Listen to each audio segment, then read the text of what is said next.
I can't believe Star Trek. The Next Generation made the same mistake with Kirk and Spock. When Star Trek, The Next Generation launched in 1987, it was pitched as a bold new frontier, set nearly a century after Captain Kirk and Mr. Spock's adventures. With new characters, a shinier enterprise, and the promise of deeper philosophical stories, the show set out to move beyond the past. But as much as TNG grew into its own identity, there's one glaring truth I can't shake. It repeated the very same mistake with Captain Jean-Luc Picard and Commander William Riker that the original series made with Kirk and Spock.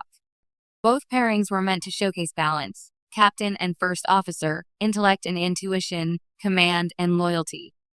But in practice, the writers leaned so heavily on the captain that the first officer too often became a shadow, robbed of the richer development he deserved. Spock spent years as a science officer who defined logic, but rarely had his personal arc drive the narrative forward. Riker, meanwhile, became the charmingly loyal XO, yet TNG often sidelined him in favor of Picard's intellectual gravitas. In both cases, the dynamic never reached the equal footing the setup promised. The original series is captain-centric gravity. Let's start with Kirk and Spock.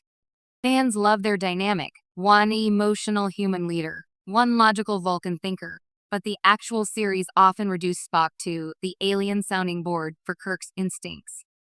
Kirk dominated the spotlight, making the final calls, embodying the action hero, and wooing the guest star of the week. Spock's brilliance shone in moments, especially in episodes like Amok Time or Journey to Babel, but he rarely got to stand as the true lead. Instead, he existed to highlight Kirk's command.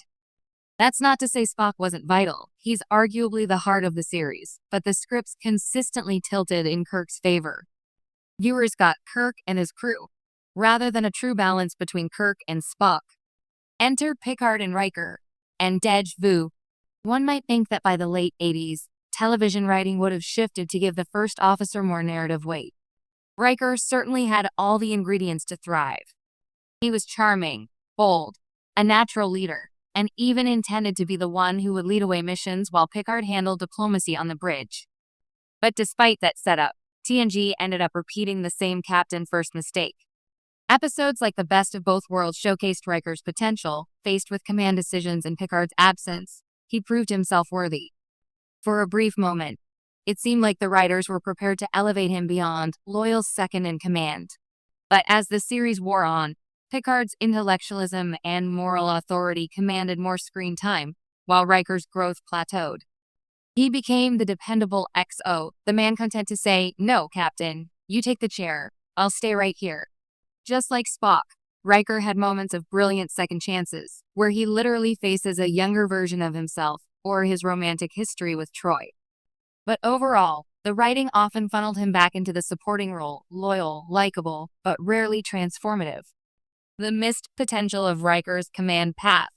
The tragedy of this repetition is that TNG flirted with the idea of giving Riker the captain's chair multiple times. Starfleet offered him command more than once, and each time he declined. In universe, it was meant to show his deep respect for Picard. But narratively, it reinforced the very imbalance the series inherited from Kirk and Spock. Imagine if TNG had dared to shake up the formula, Riker taking his own command while Picard remained a mentor or occasional ally. That storyline could have allowed both men to thrive separately, giving Riker the arc Spock never fully got. Instead, the show clung to its comfort zone, Picard as the central voice of reason, Riker as the loyal number one. Why the mistake matters?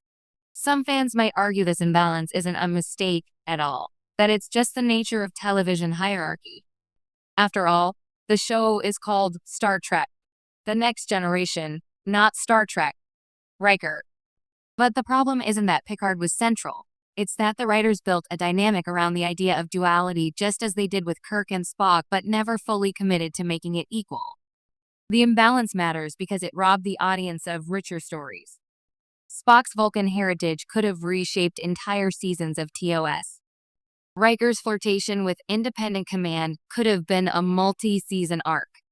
Instead, both men circled their captains, reinforcing their greatness rather than challenging them or growing independently.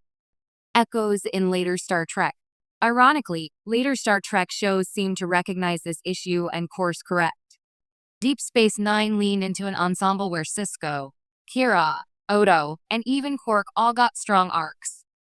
Voyager gave Janeway's first officer Chakotay his own storylines, though even he sometimes fell into the same trap.